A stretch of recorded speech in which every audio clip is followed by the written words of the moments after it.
And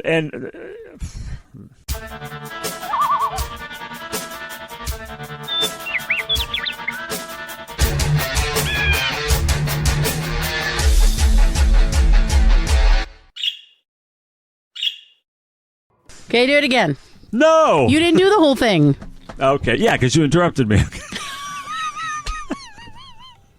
Okay. Well, You're not wrong. Thank you. You're not wrong. Thank you for that. Okay. This is what the I said this already. This is what the Flock Radio's Birds of a Feather. We are an indie music focused show, rife with unhinged banter. Yeah, now I'm skipping lines. Because of you over there laughing. I was trying not to. Well, you weren't trying. She was trying not to laugh. I suppose that's called the idiocy defense. Sorry. Fuck you. I'll show you the fucking idiocy defense. For want of a better term. You know? But anyway, that doesn't change the fact that this is what the Flock Radio's Birds of a Feather. We are an indie music focused show rife with witty, fuck-laden, insanely interesting, and unhinged banter. Our thematic submissions will confuse, infuse, and delight you, while our fascinating fun features fluster, flummox, fulfill, and thrill you. And I am... What? What did I do? Nothing. It was perfect. It was perfect. Okay. And who am I who so flawlessly read the introduction? What's the matter, Cupcake? You're a little slow on the uptake. You mean you still don't know me? The name's Pea Soup, homie. Wow. Well, that's a line from my song, like Django Unchained, which you can hear on any streaming platform. But I just want to fucking say that I'm really fucking honored to be opening the show on Speak Like Dave Grohl Day, man. I'm fucking thrilled. This is like the greatest fucking thing that ever fucking happened to me, man. Wow. Wait, well, you mean it's not Talk Like Dave Grohl Day? I don't fucking think so. Oh, shit. They don't have that? Oh, wait, I'm sorry. My mistake. It's February 30th. Oh, I see. Never mind. See what I said there? Oh, no, you didn't. I made it funny. You know what? Your comedy is like Nirvana. Nirvana. That's excellent. And we all want to say from us at the show, Happy New Year. Yes, Happy New Year. I'll get to who I am shortly. But I said it already. I'm Pea Soup, homie. And Happy New Year to our viewers. And we're recording this before Christmas, though. And, we've been diligently working on the show in the interim between the last show. Yes. Doing our editorial responsibility. And there was a part on a recent show when there was a part where I asked what drug I would have to cook my brain in to appreciate Miles Davis.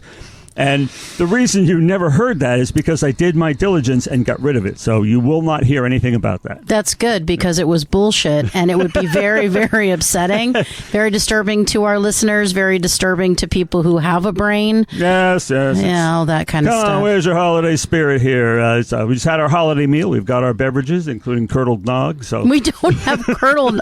I'm not drinking anything fucking curdled, dude. Anyway, I'm Professor Pea Soup, and there's really very little downside to being a dino. If you listen to the show, then you know what I'm talking about here. A lot of you kiddos probably envy me, but there is a downside that I missed out, though. Certain things in the 80s or the 90s, due to some folly like marriage or kids or something.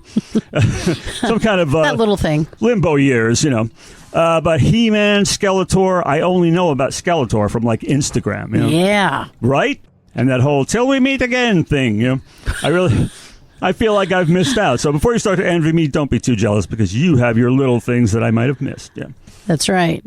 And who might you be, madam? Me? Yeah. Oh, well, I'm the vocalist for the rock band Ascent, ASNT. You can Are they find any us. good? I mean, it's a matter of taste. If you have any, then yes. They rule. Yeah, that's right. So you can find us on your favorite music platforms by searching ASNT and ASNT Rocks. And of course, as you know, I'm your producer, whatever, creator, co-host. What else am I? Star? Oh, God. Okay. That was not prompted, though. Very sweet. No. Co-host. Yeah. Co-host. So that's who I am. But as part of my opening, I developed this because I'm always just I pale in comparison to all of David's openings, so I came up with something called Who Dat. All right, so I'm going to do my little opening Who Dat because every time David opens a show, he's funny, and I've got nothing, so this is my something.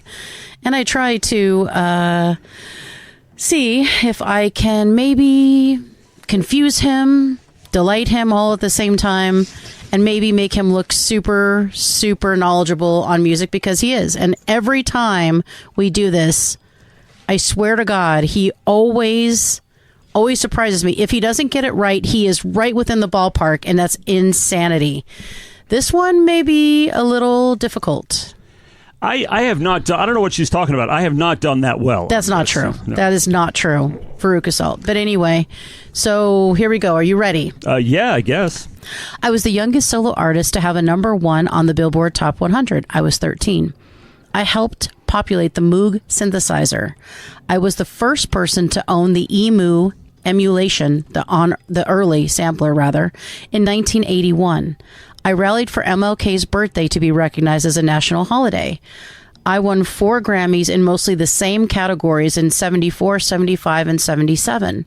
My much anticipated 1976 album release boasts 130 collaborators, even though I played most of the instruments myself. In 1972, I toured with the Rolling Stones, though we are strange bedfellows. I've been in the Rock and Roll Hall of Fame since 1989. I had to learn many things the hard way due to an issue during my birth. Wow. That does not ring any bells, but for some reason it all seems to point to one person, and I have no reason to say this. I'm sure I'm making a fool of myself, as usually happens on this segment. No. I don't know anything. But I'm going with Brian Eno, and I don't know why. Oh, interesting. It's actually Stevie Wonder. Oh, Stevie Stones, yeah. Oh, God, so here's the thing. Right. But I took out all of the things that would make it obvious. Yeah. I took out Motown because it would have made it, obviously... Yeah. Very low-hanging fruit if I did that. And I also took away the fact that he moved to Detroit because then you could make the Motor City, right? Definitely would have taken Eno out of the question. For sure. Yeah. Right, but I had to kind of keep it crazy. But that's Mr. Wonder, again, if you think about it. But that was very good. Again, Brian Eno, you're thinking about synthesizers, you're thinking about all that stuff. Yeah. But, he's a goat. So he's... Stevie goat, total Come goat. on. Yeah. So that's my Who Dat. So that leads us to go... to you to talk about the current theme. Oh, the current theme. Sure. Yes, I love the current theme. Whatever it is, I love it. Oh, my God. Of course, I'm familiar with it, and it is good. The current theme is dreaming. And we were desperately seeking songs. We were desperately seeking songs about dreaming while you sleep, daydreaming, aspirations, et al. So we ran into some trouble finding songs about dreaming that didn't fall squarely into the genre of... trance. To the genre of trance. So we went with dreamy covers. While also captivating, they're more reminiscent of what one might see in their dreams or perhaps their nightmares. That was the theme. Dreaming. That is the theme of this show. All right. So now that you've heard about the current theme and you know the types of songs we will be hearing later on in the show, let's take a look at an every show feature that we call Crystal Unclear. So we are challenged to use the selected phrase as much as possible throughout the show. However, our use of this word will certainly be extra. So what is the word? This time it is boss. And this means excellent or great. Now, where did this originate? In Scouse, Liverpool. Think the Beatles. That really is the sort of area where they grew up, the Liverpool area. That's where this slang comes from. So boss means excellent or great. So we're going to be using the term boss. I love that you finally picked one that I love. Boss has been around forever. When you say boss, the first thing I picture is Mackenzie Phillips in American Graffiti saying, don't you think the Beach Boys are boss? Yes. I remember. Paul Lamette says, I don't dig this surfing shit. Rock and roll's been going downhill since Buddy Holly died. That's so painful. Yeah. But yes. But that's what the first thing I think of is Mackenzie Phillips.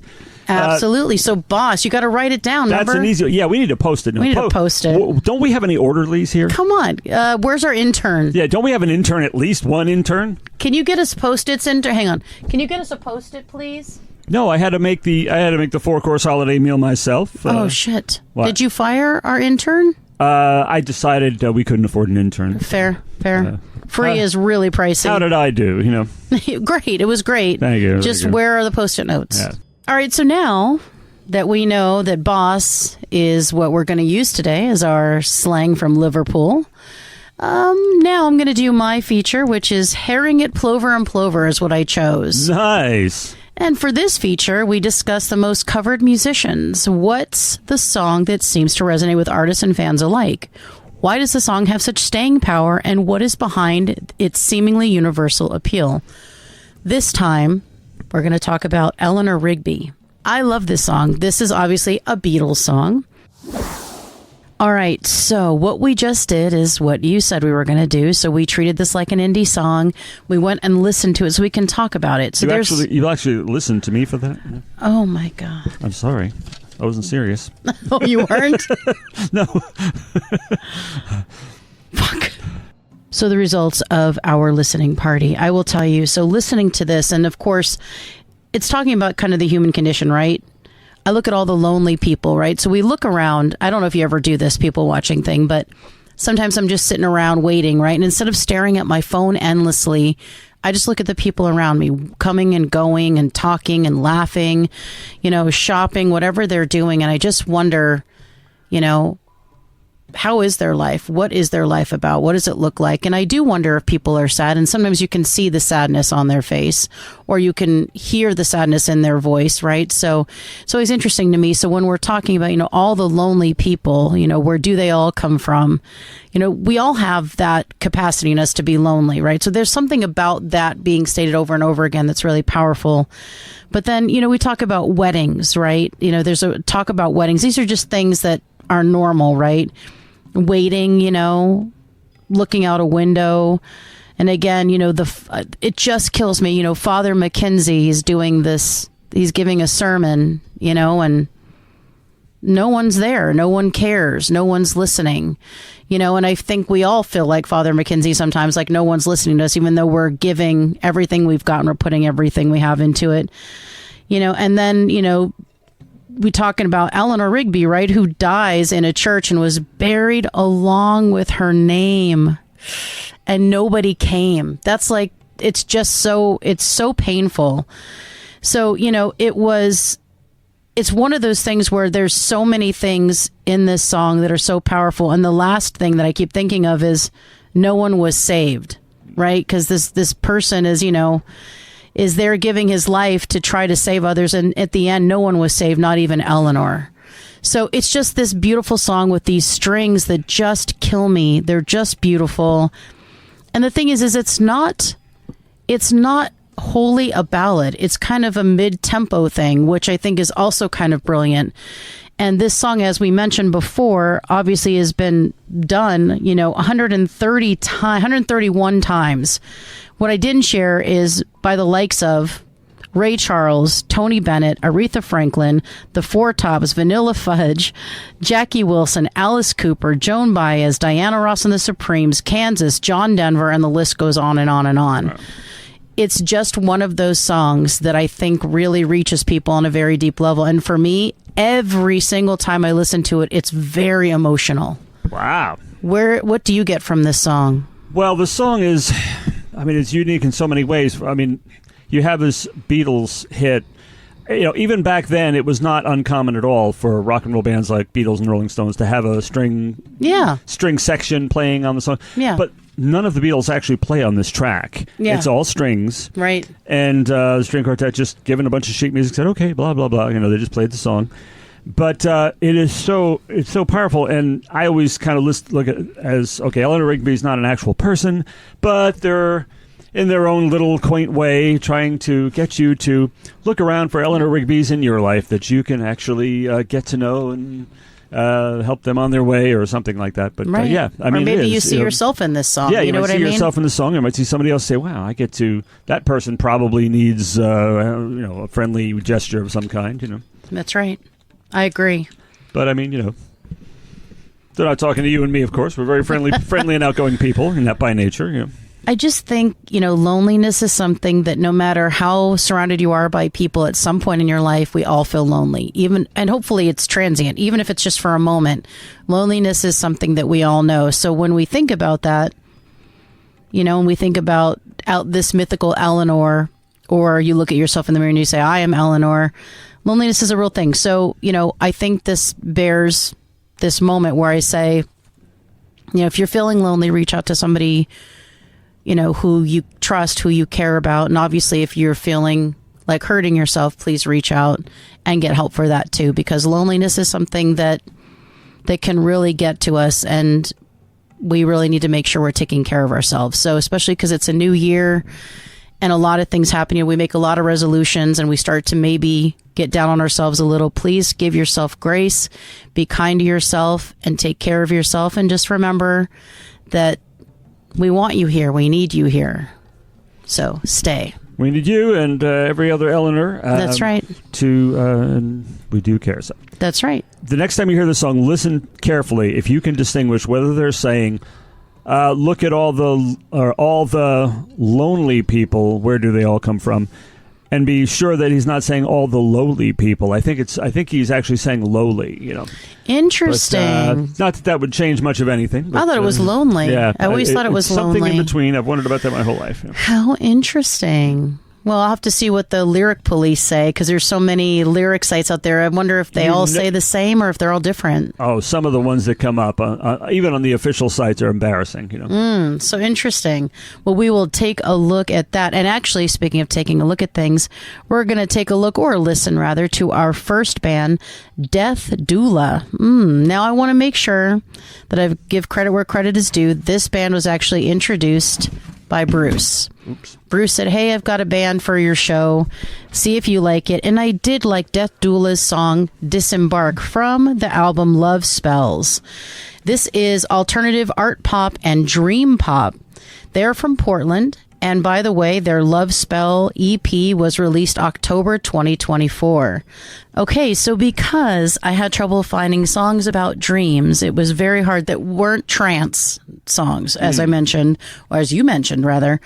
I did have to look at covers. I reverted to covers that seemed dreamlike to me. So this one felt very dreamy. Now, you got to think about this. To me, this looks like many things. So I thought that was pretty whoa. Whoa. Yeah, my first impression is whoa, but do I understand what it is? It For looks me, kind of like a glass heart. That's what I thought too. I mean, it's as close to a glass heart, even slightly reminiscent of the Rolling Stones' new album Hackney Diamonds, which is a glass heart. Yes. And but it kind of has a Christmas ornament look to it too. It's shiny and sparkly and matter, made up of matter, and it looks like a thing of great value that you want to find out about. Yeah. So yeah. It was just hell of a captivating cover there. I just think whenever I was looking at it, and I'm like, that's kind of, my dreams are very bright and they're weird and they're strange, and sometimes there's objects or things in the middle of blackness sometimes. So when I saw that, I was like, it feels very dreamy and very I don't even know what it is. And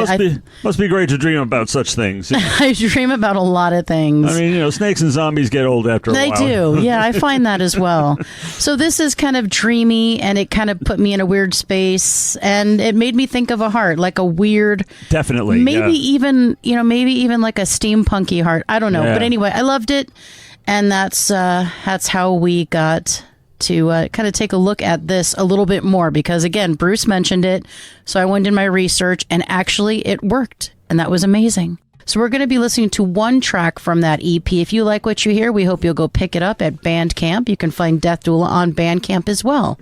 So let's take a listen to Disembark.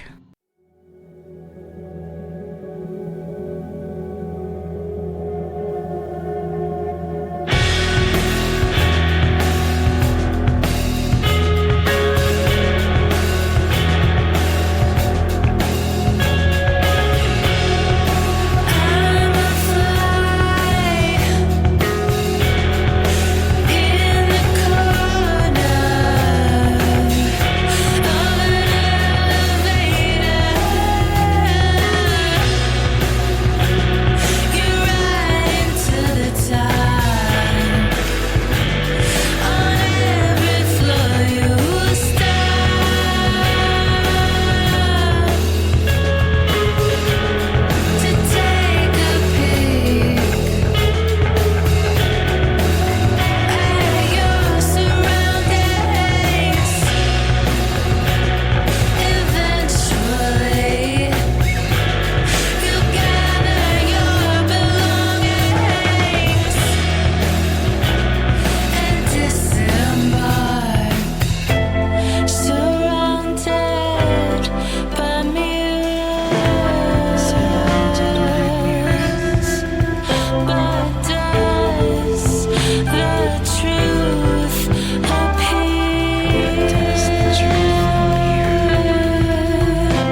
All right, that was Death Doula with Disembark. So... Not dismember, no. In case that's what I said before. You may have. Disembark. Disembark. I actually wrote disembark in such a way that it looked like dismember. It so sure that's why did. I said it. How is that even possible? I don't know. But you just heard the validation there. Christina said it did. It really did, because he's like, doesn't this look like dismember? Yes. So I feel a little bit vindicated because of that. Okay, fair. But about the actual song. What I really enjoyed right off the bat was the affected vocals. Like, there is a really interesting effect on them, and it makes the vocals sound a little shoegazy, which I liked.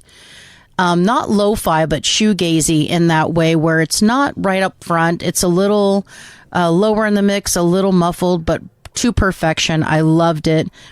And, I really also enjoyed the spoken word in the background. There's some spoken word, maybe almost a call and response that I really liked.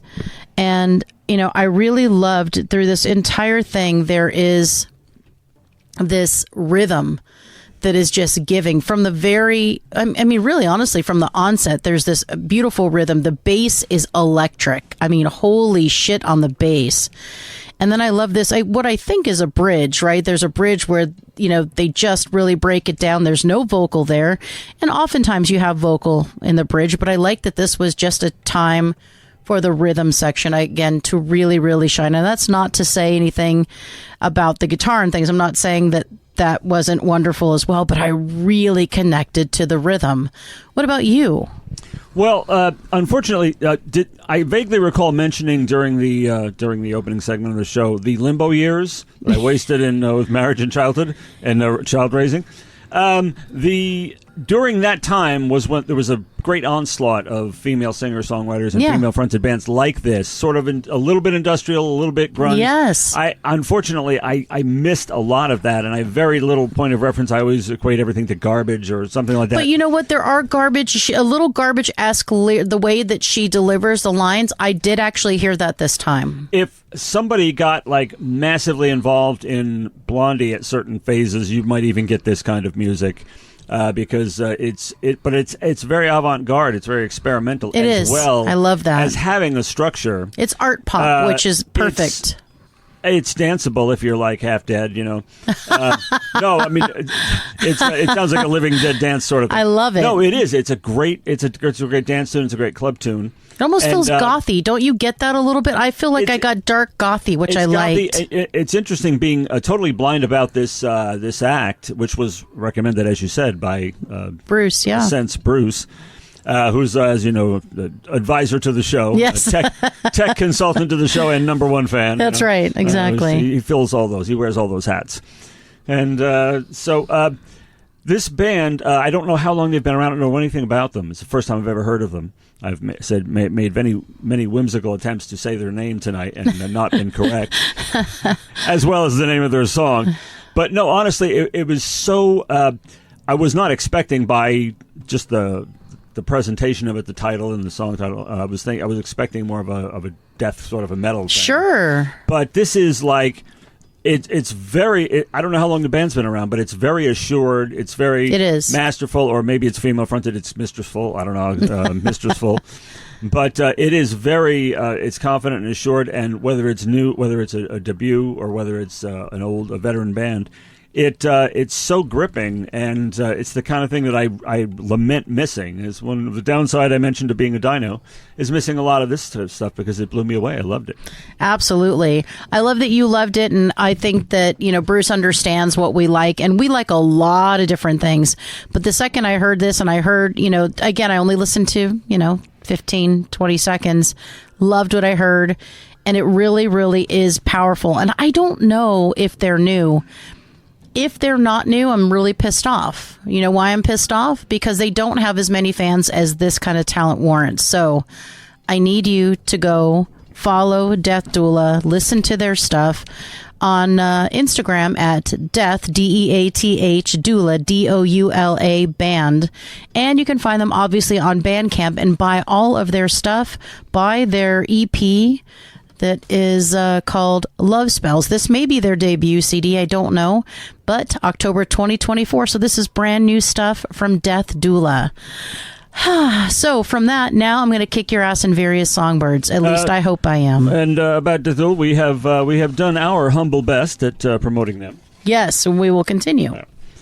Something about hummingbirds. This is various songbirds. Hummingbirds was last time. So we're getting various. Of course, I wasn't prepared or anything, but I'll see what I can do. Go ahead. No, actually, go ahead. Read the intro.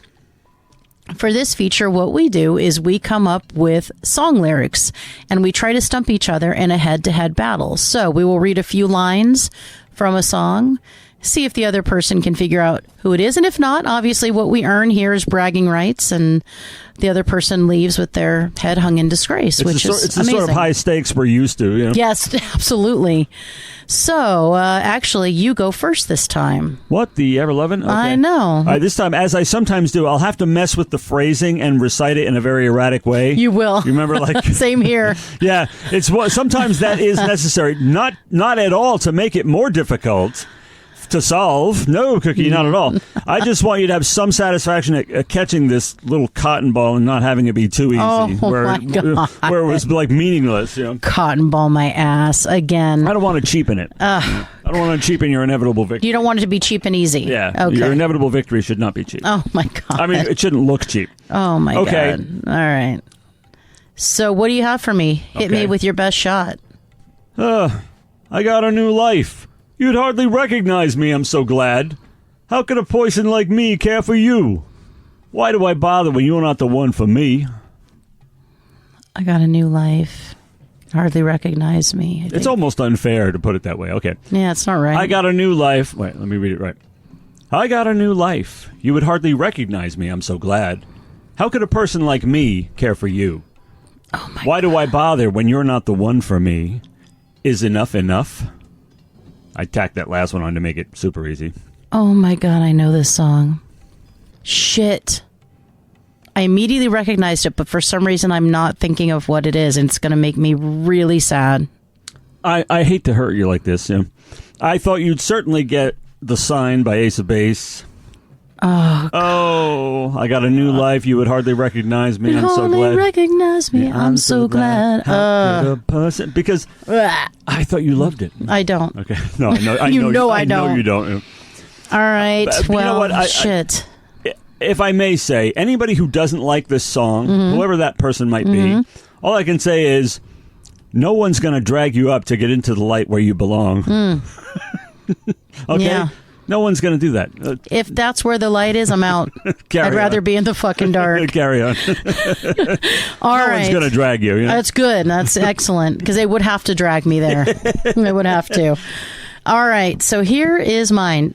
So we sailed on together. We drifted apart. And here you are by my side. And how? You're coming to me with open arms here. I'm giving you pearls here. Open Arms by Journey. Yeah. Incredible. Can we talk about a fucking softball to end all softballs? You know, it's one of I've been stumped on Journey before. I and know. Mega hits. I mean, it's just, it happens. You know, it happens. It's true. I was, we were in some impromptu jam tonight singing an REO Speedwagon song. And I was like, I forgot a couple of words, you know. Maybe. It's all right. Maybe. Hard to believe. Hard to believe. All right. What's yours? Nothing to do with my age, though. No. Okay. All right, here's one for you. Girl, close your eyes. Let that rhythm get into you. Don't try to fight it. There ain't nothing that you can do. Relax your mind. Lay back and groove with mine. You gotta feel that heat, and we can ride the boogie. Softball. We can ride the boogie. How soft does the ball have to be? rock with you. Okay, that's a title. All night. Michael Jackson. Thank you. Okay. Very nice. How soft does the ball have to be? Album Off the Wall? I believe you're correct. Yeah. All in right. fact, is that extra credit? it is extra credit. You know why? We know the brilliant Michael Jackson wrote a number of his signature tunes, but this one was written along with Thriller by Rod Temperton, a British fellow. Excellent. Who gave us the Groove Line and Boogie Nights as a member of Heatwave. And he also has a gazillion dollars. So rock to that. All right. Well, what about this one for you? Sometimes I want to give up. I want to give in. I want to quit the fight. And then I see you, baby, and everything's all right. Everything's all right. You don't want to know what I thought. I don't. No. Okay, let me see. That could be anyone. What? I don't want to be politically incorrect or anything. I mean, no, I don't want to be wrong, you know. But it could be any one of 100 pussy bells. That's not what it is, but it could. Okay, you acknowledge that. I acknowledge. Okay, one more time, please. Sometimes I want to give up. I want to give in. I want to quit the fight. And then I see you, baby, and everything's all right. Everything's all right. Wow, lucky fucking guy. Not that my life isn't mirrored by that. You know? Let me see. I want to quit the fight. Why do I hear some nasal voice singing? I'm totally stumped. See, these are hardballs. No, when I see you smile by Bad English. These are rocks you're throwing at me. Bad English, man. No, John Waite fronted this band. Yes, you know this. You know this. I know. I'm ashamed. When I see you smile. Of course I'm ashamed. You know that. I love that song. That song used to, when I was a kid and I heard this song, it used to make me all weepy. I was like, when somebody sees me smile, I want them to think that way. By the way, I actually referenced that song in my own screenplay. Oh, interesting. You never got to that part, but no, I'm sorry. That's not true. No, it's in Bad Actors. It's I'm thinking of it's another one. But no, it's in Bad Actors. I referenced that song, the cheesy part. That when I see you smile, oh whoa, you know, whoa, whoa. You know? Yes, very nice. I totally my character understood that. And I thought you might get the title, but you wouldn't get the artist. I can't believe I bungled that. Because Bad English, you know, Bad sometimes. English. Yeah, I know. I know the band. I know you did. Bad English Babies, you know. Yes. John Waite. Love jazz. Wow, I love John jazz. Waite. Well, John Waite, jazz. You know, probably have a lot of crossover there. I meant to say fucking John Waite. No one stopped you. You know what? Johnny hates jazz. Yeah. No. That's some hipster group, isn't it? Yeah. All right, it's your turn.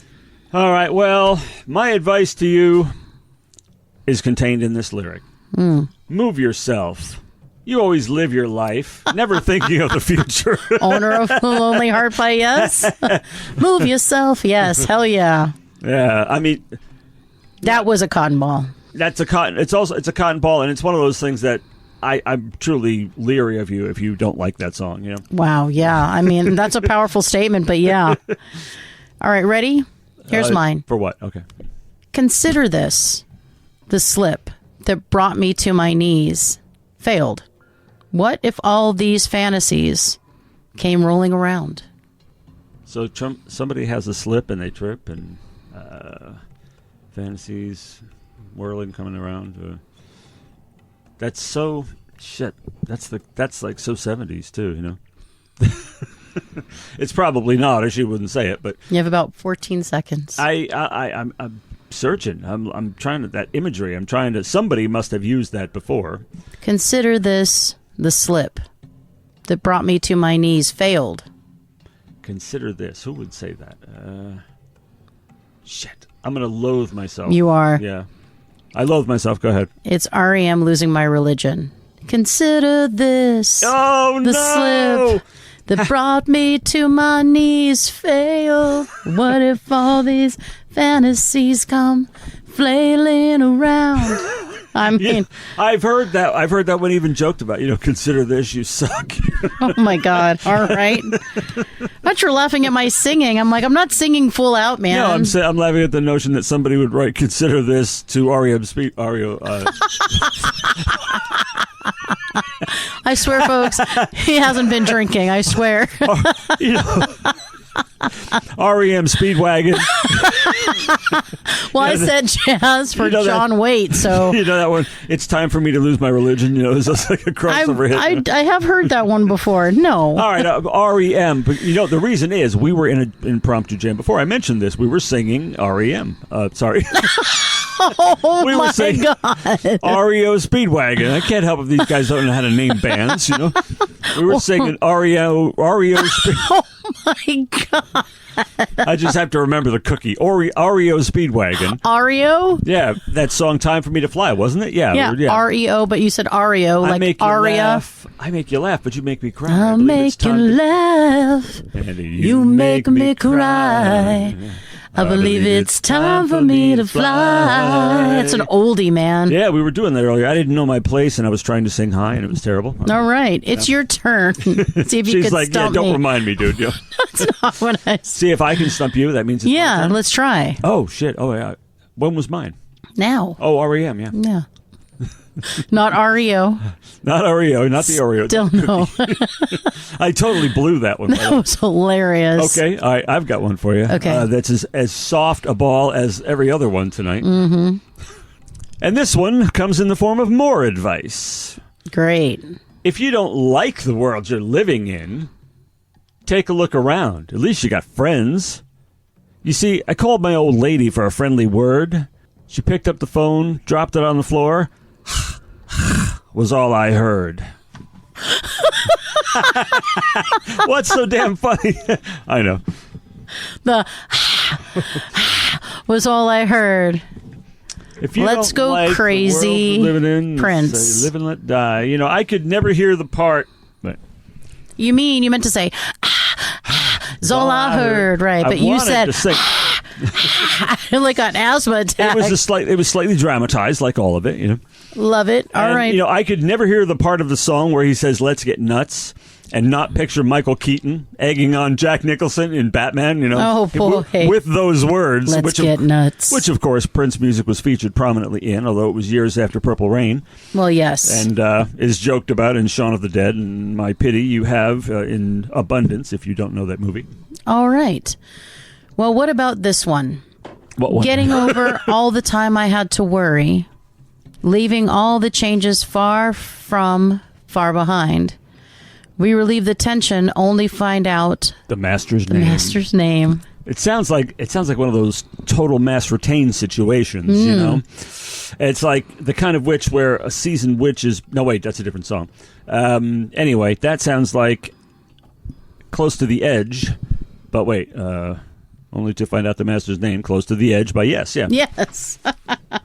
All right. So Seriously, those Yes epics, you know. I mean, Topographic Oceans. There are parts Come of those. on. It's like, come on, you know. So you got 2 and 2. So 2 right, 2 wrong. What's my You're score? mopping up. You knew all of them. No, I you did? didn't. No, I you didn't. didn't. I knew 3, right? 3? 2? 3? Oh, that's right. You were lower than well shitting your own sight on account of Ace of Base. Yeah, because That's they one. suck ass. There's ass suckage involved. You totally nailed Michael Jackson and yes, Prince. and Prince. So I win. You win. Bragging rights this time. I knew you would. I gave you Journey and I gave you Losing My Religion. That's some low hanging fucking fruit. I got Journey. Remember? I know. I was saying I gave you some low hanging fruit. Okay. But I even gave you Bad English. I totally blew Bad English and You choked. REM. Yeah, but I gave you some freebies there. I blame REO. Oh wow, Ariel, whoever that is. REO Speedwagon. I mean, You yeah. blame Ariel, the Little Mermaid? What'd she fucking do? No, the Ariel Speedwagon. the fairy and the Tempest. You know. Oh my That god. Ariel. No, actually, REO Speedwagon, because we sang them before. And We my did. mind is completely poisoned against bands with names that sound like theirs, like RE. Yeah. Gotcha. Well, let's get away from that and let's talk about Sergeant Thunderhoof, which is our next artist. Yes. Mr. Thunderhoof, that's Sergeant to you, with a song called Blood Moon, off of an album called The Ghost of Baden Hill or Baden Hill. Now, one only hopes that the cover art looks like a blood moon. Let's take a something look, like that. shall we? Are you ready? No. Okay, good. I'm glad you're ready. Here is the little dreamy. Ooh, interesting. So looking at this, obviously there is it's very dreamy where, you know, you're looking. I have sometimes like strange shapes, mandalas. I'm in a forest, I'm walking, I'm in a car, I'm, in the ocean, in the river, whatever. So in this case, there's what appears to be a knight, and he's kneeling down, and there are lots of mandalas around, and he's in a wood, but the clearing in a wood. And it's just really dreamy and interesting, and I have no idea what's going on. What are your thoughts? Well, you're definitely taken back time-wise. You know, you're seeing something that there's no way you're in the contemporary times. You know, you're in another world, a world that's completely foreign to you. And something fantastic is probably going on. Probably. And there's, and of course, some of us, when we hear Bait on Hill, the ghost of Bait on Hill, you know, whether that has any bearing on the cover art, it reminds me of the cover art because most of us are thinking, if you could see this, you'd be thinking Monty Python. Knights of the Round Table, that whole period. That's not what I got. The ghost of Bait on Hill. Bait on Hill is mentioned in Monty Python. I know, and perhaps the Holy Grail. Perhaps that's why. Well, there is some argument around whether or not the Bait on Hill battle actually was mythical or true. So we'll never know because we weren't there. What is the 18th century? I'm not exactly sure what it was. 15th, 16th century. Anyway. And as distracted as I was by Monty Python, however, the art itself is gripping because there's a sense that what looks like a knight in the picture, in the illustration, and there's a lot of like kaleidoscopic Mandela. See, right? I don't know anything about that. Is that what that is? They're Mandelas, yeah. Okay. All right. I've learned something today. Kaleidoscopic would indicate, the only reason I'm saying it is that they would change, and they don't change. They stay the same. But you wouldn't ordinarily find them in a scene like that, so I love that approach. Yeah, that's why it's dreamlike to me. And, you know, there's a sense that he's looking for strength because something's coming up, you know. Or is he paying homage or honor to something? He could be. Is it the fact that it's over, or is it about to begin? Is it defeat? He might be paying tribute to the ghost of Bait on Hill. Perhaps. And as unfortunately, we recall that Sir Robin, personally wed himself at the Battle of Bait on Hill. Oh, my God. Perhaps, the ghost is involved in that defeat. So we'll have to find out from Sergeant himself. We'll say, hey, Sarge. And Sergeant Thunderhoof, that name. Alone warrants further investigation. It does, doesn't it? All right, well, let's investigate this rock doom psychedelic band and see what we hear. And by the way, The Ghost of Bait on Hill was released May of 2023. This band hails from the UK. So we were stateside for a while now. We've jumped over that pond. So let's take a listen.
So Blood Moon by Sergeant Thunderhoof. What say you? Is it boss or not? This is exactly the sort of thing that's boss, that I think anybody would call that.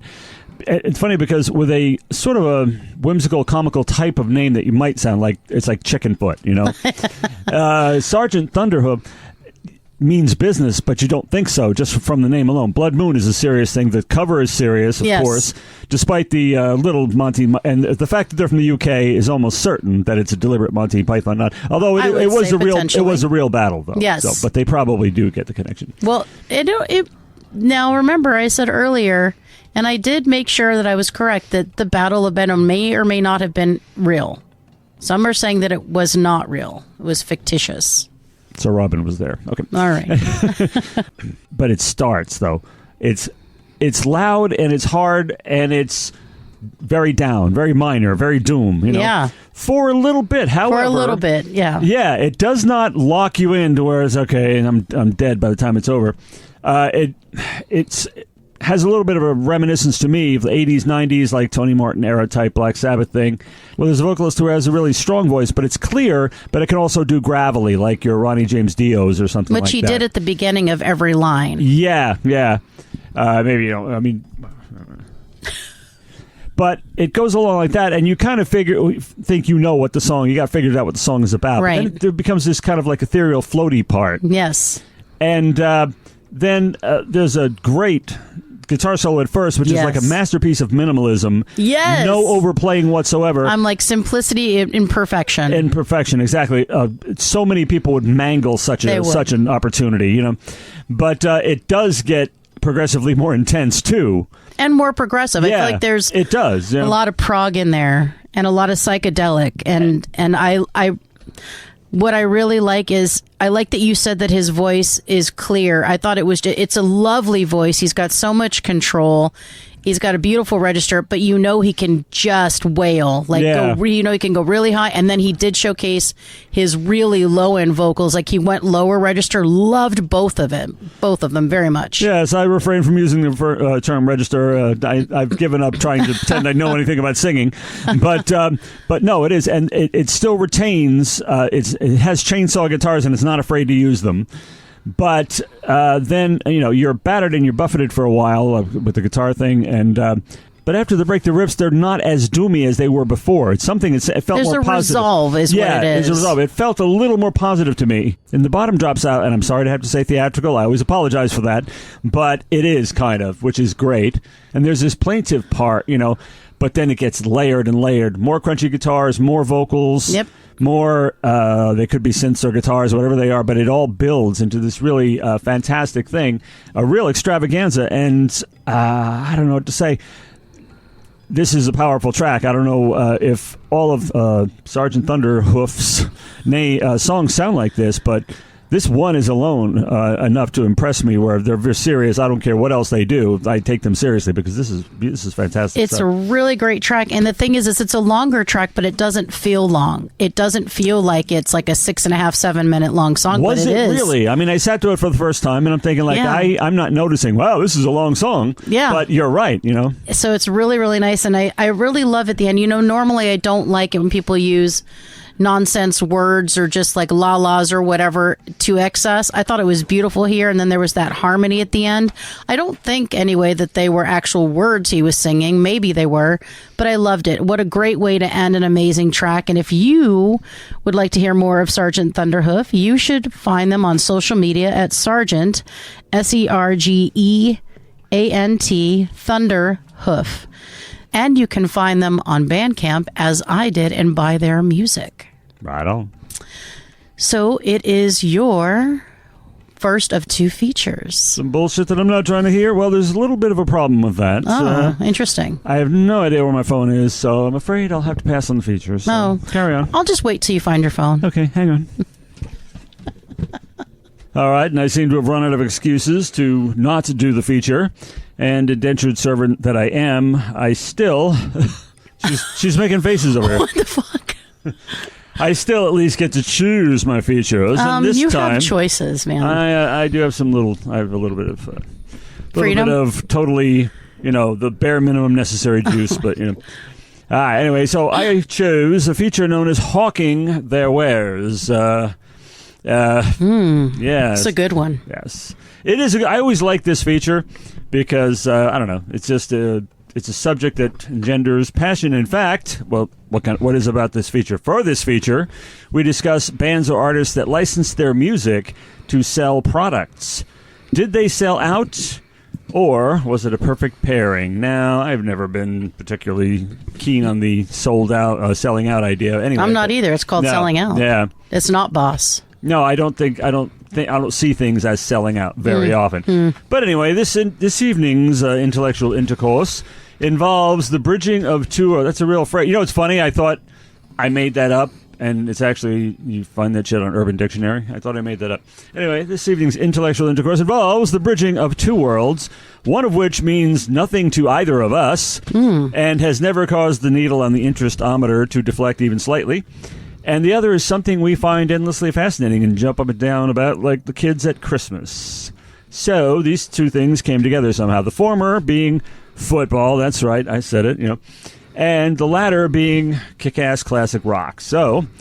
And I expect this is one that will engender some sort of passion for or against from you, Punkin, I mean. Why? Because the act in question is one that has found favor in your eyes, to put it biblically. Now, I remain astounded at the fact that the person who turns up their nose and sniffs disdainfully at Kiss would actually rate an act like Motley Crue, the kings of cheese and sleaze, but such is the mystery of life. So, the Crew and football, specifically the Super Bowl, and even more specifically, for those who care, Super Bowl XLVI, that's 46 if you don't speak Latin, which you don't unless you're a scholar or a demon. And it took place in 2012, this particular advert. And there have only been two things that ever interested me about the Super Bowl. Some of the ads are positively legendary, and the halftime shows as well. This particular Super Bowl had Madonna and CeeLo Green and others. It set viewership records, so that part went well. But what about the ads? But we, of course, are talking about an ad. Since the Crew didn't play that one, who was the advertiser and what was the song? And I told Christina what I was working on in the future. I mean, what I was speculating about future, I would improvise completely on the spot, as I'm doing now. She said, that's what you do. So, she knew that I was going to sit here and spend 5 minutes before I get to the point. As long as we understood that, then everything's cool. So the advertiser paying what I am told are humongous rates for an ad during this particular broadcast, big time, was Kia, specifically promoting the Optima model. Now, when you look at the Kia Optima, the first thing that comes to mind is probably not race car. And yet, that is certainly what's in all our minds when we hear the Motley Crue classic, Kickstart My Heart. First, we all agree the song rocks big time, don't we? I love it. Yeah, I mean, the proverbial armed robbers issuing their standard imperative, nobody move. They're going to be forced to make a very tough decision if that song happens to play when I'm in that situation, because I'm going off and let whatever happens, it's just one of those songs, So how well can they integrate a racy song like that with a rather standard motor car? Well, this ingeniously scripted promo will make a believer out of you. All right, at first we see a couple sleeping peacefully in their bedroom, and we hear the Chordettes' 1954 classic, Mr. Sandman, which some of you have been introduced to via its brutally ironic use in Halloween 2. Mr. Sandman, bring me a dream. Oh, shit, drat, I'm fresh out of dreams, but could I interest you in Michael Myers, maybe? Anyway, so this well-intentioned Mr. Sandman fellow comes tiptoeing out of the closet with a bag labeled Sweet Dreams. And, dude, where you been? No, it's the snakes and zombies really don't bother me that much. And drops a judicious amount of the sparkling fairy dust onto Wifey's head. She instantly finds herself in her nocturnal reverie, riding on the back of a horse behind a man who clearly stepped off the cover of a romance novel, through beautiful Elysian fields. Mr. Sandman makes his way to hubby's side of the bed, but he trips, dumping a whole shitload of dream flakes onto the sleeping man. This seems to alarm him quite a bit. I suppose it must have been the first time it happened during his career as Sandman, presumably from the dawn of time, So we were forced to wonder, what exactly is the result of a Sweet Dreams fairy dust overdose? Oh, well, nothing terribly frightening. As the revving zoom-zoom sound of Mick Mars' guitar begins, as Sandman ends, And Dream Hubby seems to be having a blast, roaring around a racetrack in his Optima, passing legions of attendees who seem to all be girls in bikinis, and several other exhibitions of supposedly male fantasy shenanigans, like a pair of bearded lumberjacks, as if there were any other kind, you know. I think you have to have a beard if you're a lumberjack. Sawing through a hero sandwich that's at least 20 foot long. Someone is bronco riding a rhinoceros. Somebody in a kickboxing ring landing a blow to its opponent's head, which promptly explodes. I suppose, as a man, I'm expected to recognize these individuals, but I don't. So, anyway. And, of course, Motley Crue is on stage playing the song and gesturing to the dreaming speedster as he hurtles around the course. Now, this would have been all wildly entertaining enough, but it gets better. Hubby starts racing directly at the wall, which visibly alarms Tommy Lee and the flag girl. And the car crashes through the wall, which puts him into the very same photogenic field in which his wife and the discount Fabio were riding. The startled horse rears up, wifey slides off the back, and is caught by her husband, and the two speed up together in the Dream Optima.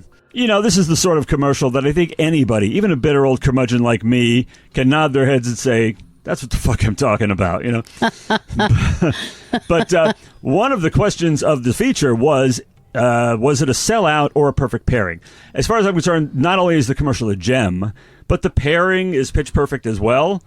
I mean, they are the kings of cheese and sleaze after all. I mean, I thought Alice Cooper's Schools Out in Staples was a good pairing, but this is another level altogether. Everything about it works in my mind. Such an inspirationally wild and woolly advertisement could do no better than this pogo and headbang gasser from the Crew.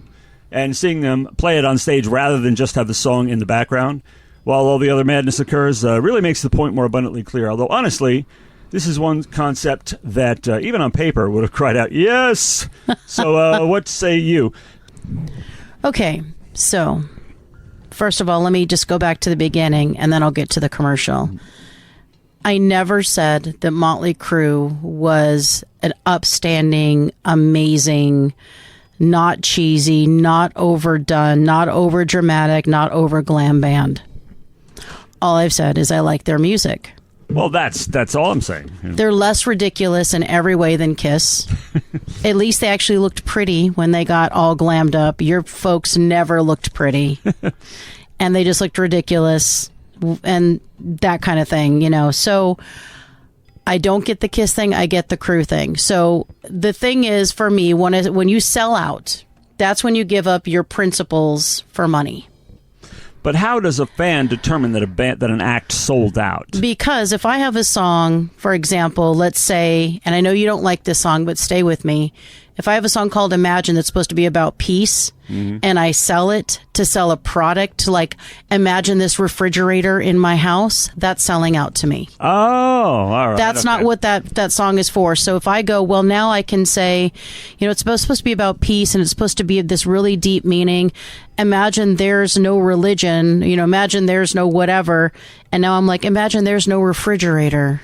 Well, then I'm done. I think in that arena, it's the only. I'm not keen. Like I said, I'm not keen on the concept of selling out, but it could. That's exist. what sellout is. Yeah. Okay. I wouldn't disagree with that. A lot of people use it too liberally. They'll say, okay, somebody's selling out if somebody a beer sponsors their tour or some shit like that. That isn't selling out if you get a corporate sponsor. To me, I mean, you're not changing your act or changing your music or doing anything differently, you know. Well, I think the key is if you know, like, for example, when I've seen Dream On in commercials about cars, that's not what Dream On's really about. It's not about a car. It's not about acquiring something that is tangible. So to me, that kind of stuff is selling out.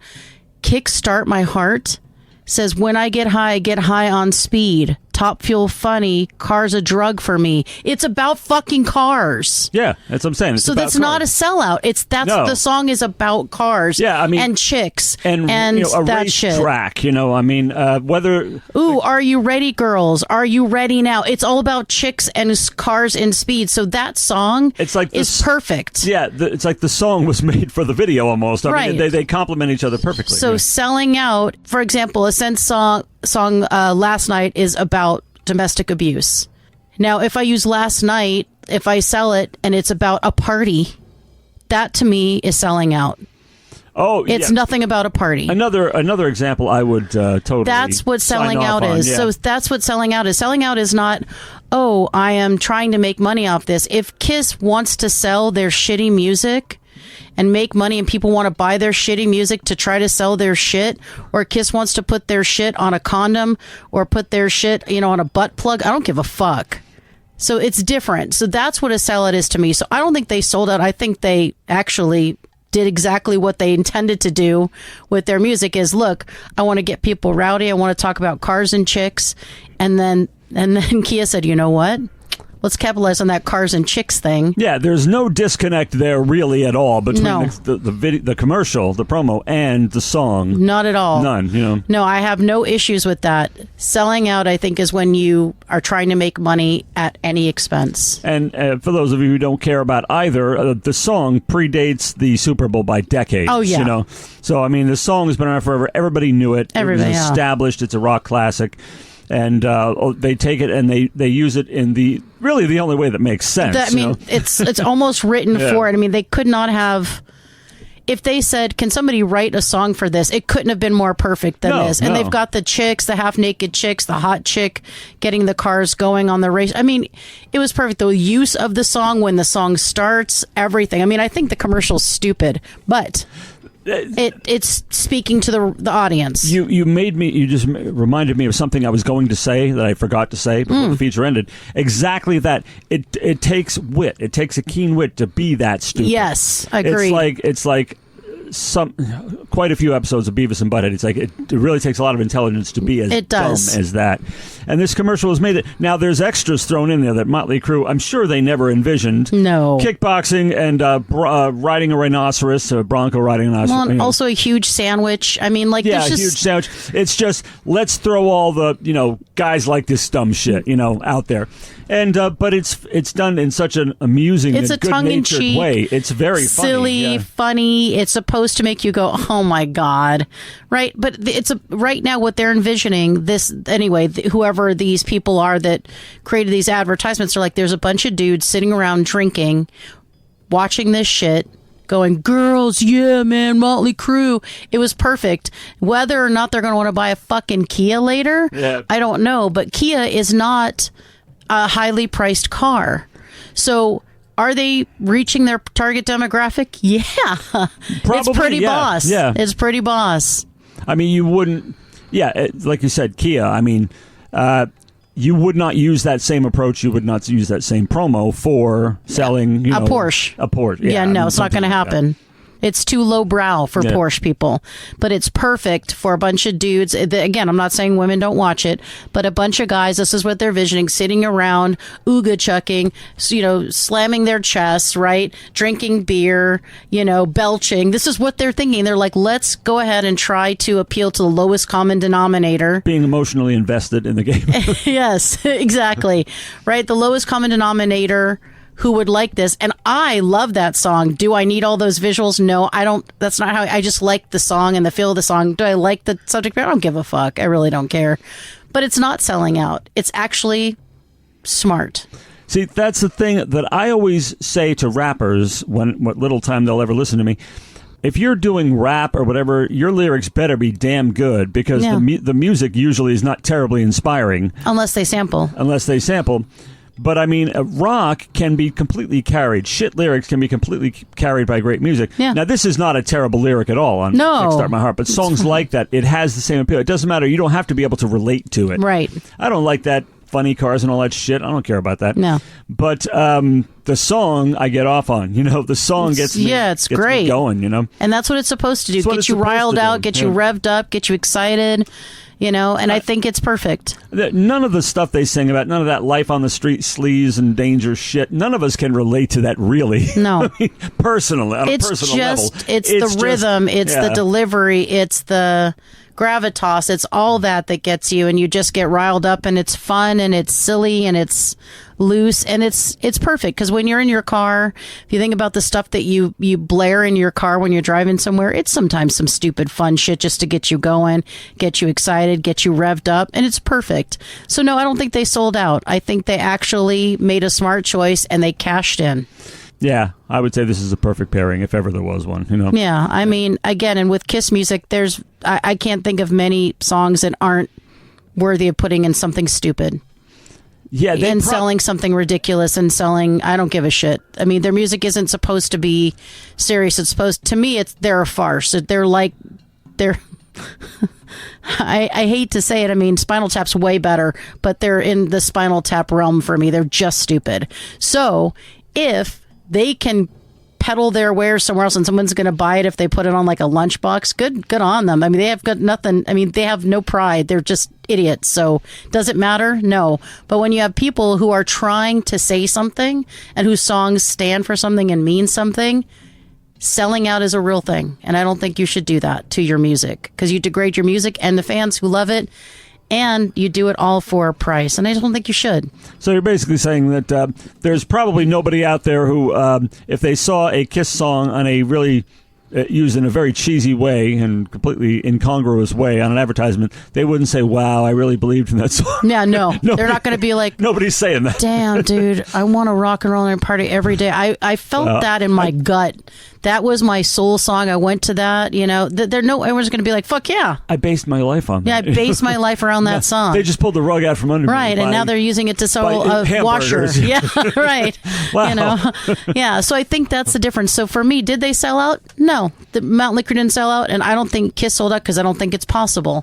But there are people who wrote songs. I mean, think of some, like, your song, I think of all these, like, really pithy songs. I mean, I just think you got to be careful unless your intention was to be Cheesemeister, like Kiss. I mean, Sasson says so much. I mean... Oh, wow.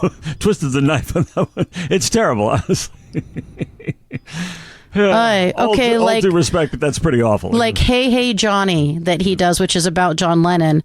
And then it's like, oh, they're trying to sell us a game to kids called Hey Johnny, right? And then you use that song. Don't do that. That didn't happen, did it? No, I'm saying thank God. That's a sellout. Don't do that. Don't do that. So hopefully I made it clear what I think selling out is, and what it's like basically abandoning your principles about a song to make money, and I don't think you should do that. And I'll come away from that slightly changed and saying, okay, I'm open to the idea of selling out. That's what selling out is. Like that. No, that's what selling out is. It's used far wider than that by a lot of people. That's not how I'm using it. Me neither. No. If you can make money off if somebody wants to put my music in a TV show, okay, as long as they aren't using a song that I have that has a specific meaning assigned to something serious in a flippant or contradictory manner. Yeah, singing "Nothing Compares to You" looking at a Lexus or something like that. That would be kind of really cheesy. That's not what it's about. Yeah, okay, I agree. I never really rated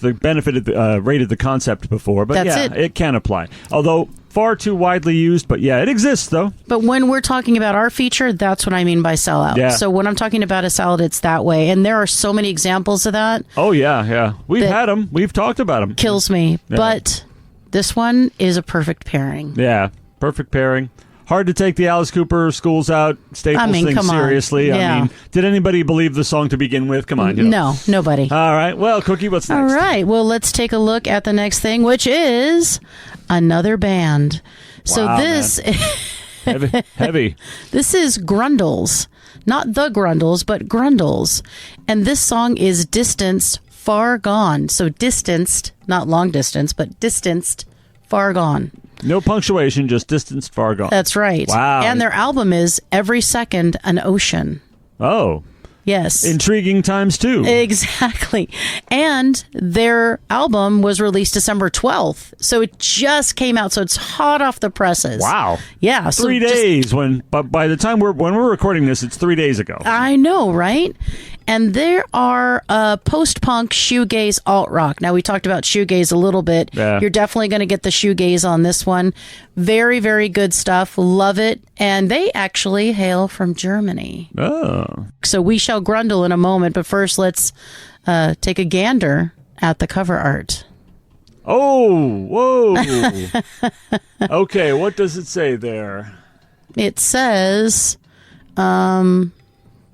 what does that say? Distanced, Far Gone. Oh, of course. We talked about that. Distance Far Gone. Oh, the image. Oh, it's scary, dark. Yes. But, weird and disturbing. And yeah. I mean, it's concerning. If this is the way you think, it's like, oh, wow, that's really something to be worried about, So basically, it's a person-shaped thing, object, and that person thing is holding its head in its hands, but you can see, I don't know, outlinings of where the brain is, but it's missing the back of its head. It's a whole thing. Yeah, the back of the head is missing, but it seems like somewhere between an X-ray and a moment of a nuclear blast type thing. I mean, it's really, you're seeing through things. You're not seeing everything. Right. It's one of those, what's characterized by the movie rating system as disturbing image. Yes, and it looks a little like, I don't know, like heat censoring. I don't know. It looks like many things. Too. Yeah, that too. But as soon as I saw it, I'm like, oh, it's kind of dreamscapey, like where you have some of those dreams that are kind of dark. They're not nightmares, but I can even see some synapses that look kind of like branches as well. It's just like, it just really gets to me. And if you look closer, it's like a water drop, and it's like there's so much going on. There's in this scene, there's water drops, there is hair. Branches and hairs that I missed. Yep. It's very interesting, and it was very creepy and dreamscapey and maybe borderline nightmarish, and I just really had to, it was arresting, and I stopped and I thought, that's very dreamscapey, dreamy. Apocalyptic, all this stuff. Because, when your subconscious is fully engaged, you never know what it's going to show you. Growing up in the 70s, all you had to have was an apocalyptic cover, and it was like, yeah, okay, let me We're in. This, yeah. Totally in. All right, well, let's take a listen at long last to Distanced Far Gone.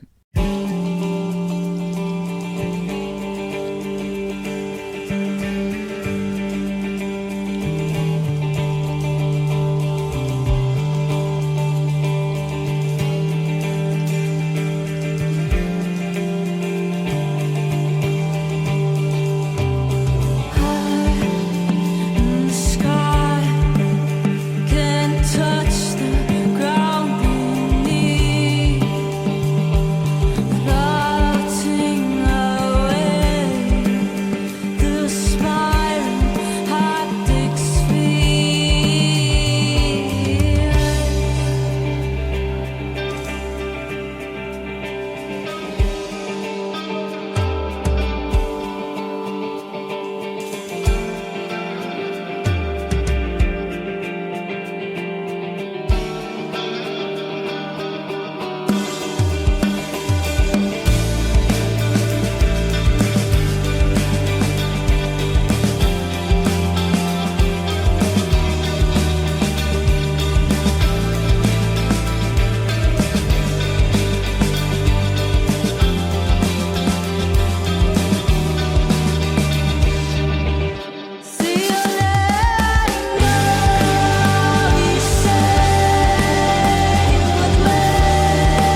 Okay, so Grundle's Distanced, Far Gone. I will tell you, I got a Sundays, I got a Bjork fill from it, and I am fucking in. I love it. I really, really love this kind of, I don't know, there's sort of a dissonance that happens quite a few times in this song that I really, really like. And I love the fact that there are chaotic vocals that are almost at odds with each other, but also complementary, and they kind of add to it and create that chaos, that tension, which I also really, really liked. And the band is so tight, and they're doing so much, whether it's, guitars or synths. I mean, there's so much going on. If you listen, there's just so many little things that they're doing. There's textures in there, there's embellishments, there's flourishes, all of the things that I love. I will just tell you, this entire song and the whole feel of this band, I'm here for it. It's Boss, and I'm totally in. How are you feeling? I mean, I definitely think this is, I don't even get post-punk. I mean, they're too good for me to even put them in the punk category. I get alt-rock, and I definitely get shoegaze.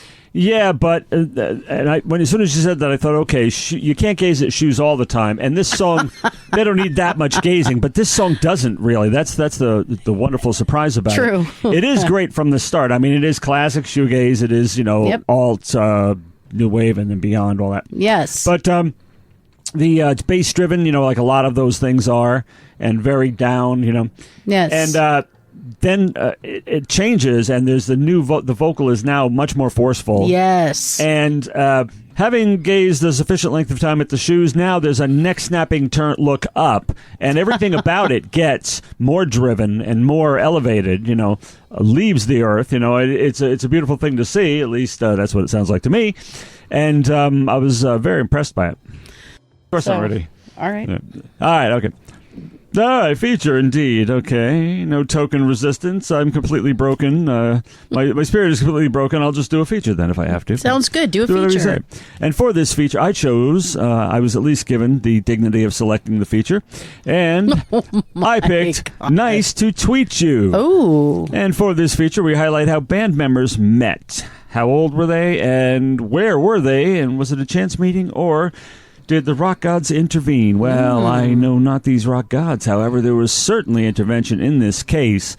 This was not Hall & Oates meeting in an elevator. Because You don't know rock gods. We know goats. What are you talking about? No, I mean as far as okay. I mean... Oh, I thought you meant supernatural rock deities. No, I was going to say, no, there's no... Sometimes this rock god introduces other people, and, Your favorite, Kate Bush, was delivered She's running up delivered that hill. to us by a rock god named David Gilmour, in fact. It's unfortunate. David Dave. Gilmour is Can't win 'em all. amazing. Yeah, no, Of course can't it win them all, Dave.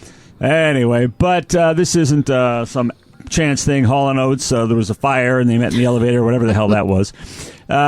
People to whom both of these artists were supplicants brought them together, and almost dismissively at that, and thankfully for the human race, this could almost be a whodat if I give you another hint. Ooh. If I were to say two men inducted to the Rock and Roll Hall of Fame together as writers that as an act uses only one of their names.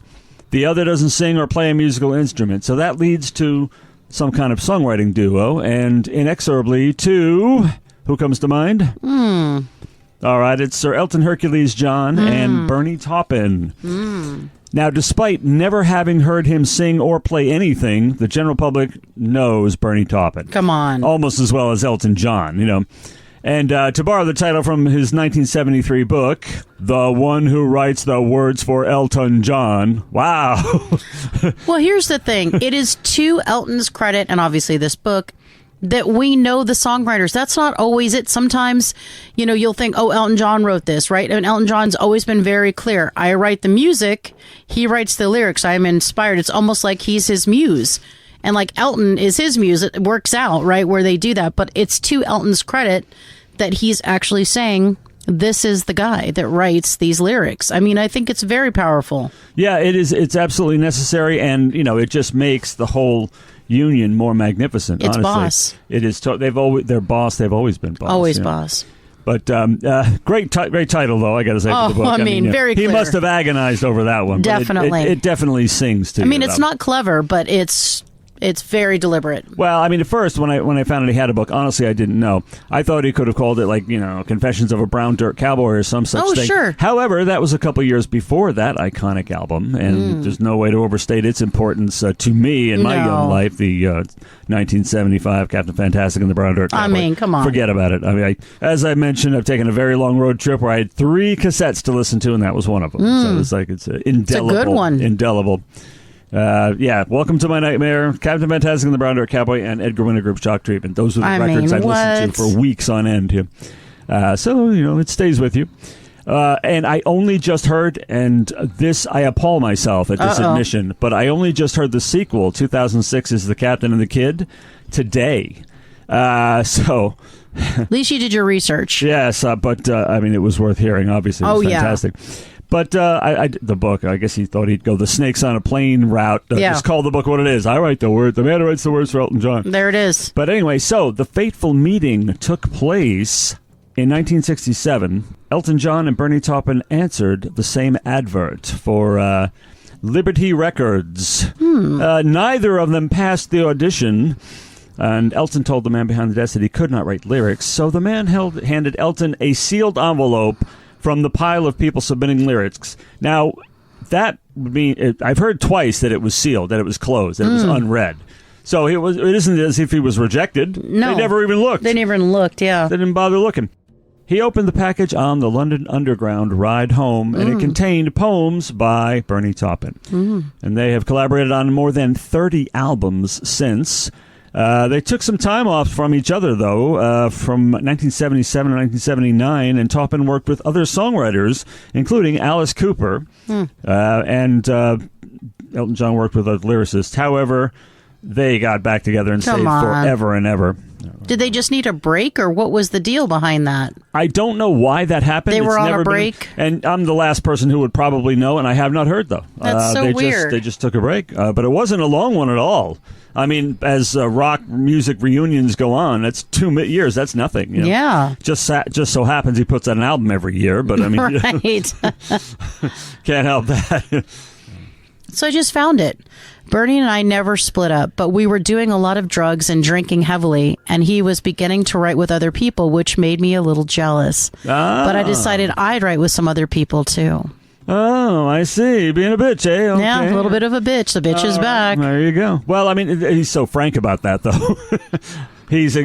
And we'll certainly get to that. So I'm going to jump in here really quick and say, his little breakup from Bernie did not, to me, reveal some of the finer songs that Elton wrote, because he wrote Can You Feel the Love Tonight and Circle of Life during that time, and both of those are abysmal. So, he needs Bernie, and Bernie needs him. Yes, but he's had a tremendous success in that whole Broadway musical kind of world, though. Doesn't make them any less horrendous. He's got the line. No, it's true, but the success was there. Can you feel the love tonight? No, I don't feel that love. I don't. And it's not common that a success as huge as Elton John, Bernie Taupin were in the 70s would continue or have any, anything that paralleled the early career in the 90s and the 2000s and everything. But that has not been the case here. Right. They have had, during the solo times when they were working apart and when they were working together too, Elton John would work with other songwriters and score things like The Lion King, Aida, Billy Elliot the musical, and others. And he's only one of 21 entertainers to win the basically the trifecta, the EGOT or whatever, which includes an Emmy Award, 5 Grammys, 2 Academy Awards, and a Tony Award, and 2 Golden Globe Awards. So he's had a little bit of success. And, of course, induction into the Kennedy Center, blah, blah, blah, Rock and Roll Hall of Fame with Bernie Taupin in 1992, and the Songwriters Hall of Fame as well. Of course. And, of course, he was appointed a Knight Bachelor and a Commander of the British Empire. Well, yes. So he's Sir Elton Hercules John, CBE, and all that other stuff. Well. And that's kind of a big one. That's bigger than what they gave to Jimmy Page, and I'll try not to be angry about that. Try not to. You'll be all right. But Jimmy's fine. Yeah. In a way, Bernie got the easy part because he didn't have to tour or butt heads with the band, trying to figure out how each song was going to be played your way. He just got to write the song, hand them over, And he really didn't even have to clash with Elton John about the execution, because Elton pretty much wrote them to the music with the words as the way they were, Nice, So, yeah. That's a good way to go, honestly. That's a good way to go. And we all know what a roller coaster ride Elton John's life turned out to be. And sometimes we even hear about that through the eyes of his partner Bernie Taupin, who's the lyricist, including on an album that was the sequel that I mentioned before that I had not only just heard to the classic, The Captain and the Kid, and where the ups and downs and the excesses were chronicled by the Kid and sung by the Captain, who lived them like this. So don't knock on my door, don't try to call. I'm holed up in this room talking to the wall. When you're high as this, you think you know it all. When you're this deep in, there's no place else to fall. I'm bottoming out. Now when you're hearing this, it's probably New Year's already. It's 2012. But if you were forced to hear during the holiday season the song "Step Into Christmas" by Elton John, just don't judge the man on that. Okay, whatever you do, but don't hold that against them. And Bernie Taupin had some success collaborating with other musicians like Alice Cooper, as I said, helping to compose such masterpieces as Christina's favorite, Starship's "We Built This City." Yes, he was involved in that. I remember hearing that once, and then I must have forgotten. Yeah, it's best to forget it. Try to just forget. Put it out of my mind so I don't lose respect for the man. We built this city. We didn't. At least most of the VD clinics in it. That's what they used to call it back then. There you go. I'm just the messenger. But despite the last full album having been a few years back, they're not finished yet, because in 2020, Taupin and John received another Oscar, for Best Original Song for "I'm Gonna Love Me Again" from the musical biopic Rocket Man, which I've never seen. Bernie was also inducted in the Rock and Roll Hall of Fame in the Musical Excellence Award category in 2023. And both of them were awarded the Gershwin Prize for Popular Song, and on and on and on it goes. If you there's name an honor, so many. They've gotten all of it. So, Liberty Records people, whether you were just trying to get rid of a couple of nuisances, or more likely trying to support artists by at least making some sort of effort to further the careers of these two fledglings, we don't know. But we thank you for the gesture, which brought all of us decades of joy, and hastening the day when Elton and Bernie first said, "Nice to tweet you." Well, thank you for another great feature. And now, you know what? Brings us to the end of our show. There's only one thing to do at the end of a full Birds of a Feather. And you know what that is? There's a puppy. He's starting to shiver a little bit. That's it's time true. to wrap that puppy up in a neat little blanket. Ooh. And say good night and Happy New Year to you all once again. Happy New Year. Coming up, Winging It, a short show about a music-related topic. No new artist introductions or tracks. We simply share opinions, and that's gold and promised laughs. That sounds boss. That sounds boss. And you can listen to us on Apple Podcasts, iHeartRadio, Pandora, Spotify, and many more. Subscribe to You Birds and get notified of every show. And follow us on Facebook, Instagram, at BOAF On Air, BOAF On Air. Tell your friends and bands to send in their music. No, really. No, really. Christina wants to listen to their music. Yes. And I want to listen to the stuff after Christina vets it. Yes. To be honest, yeah. All right. Follow us. I said that already. Okay. Help us grow our murmuration. Did I say that right? Yes. Okay. Colony, our flock. Easy stuff. How? Not hard. All you have to do is share us in your Facebook, Instagram, TikTok, etc. feeds. Share your birds with the world. That's about all there is to it. I mean, that seems pretty easy. Perfect. Pretty straightforward, and a small ask after all we've done. I mean, this took like minutes to do. Oh my God, it did not. Hours and hours of work. Yes. And so I guess that only leaves for you to say Happy New Year, and let's get the flock out of here.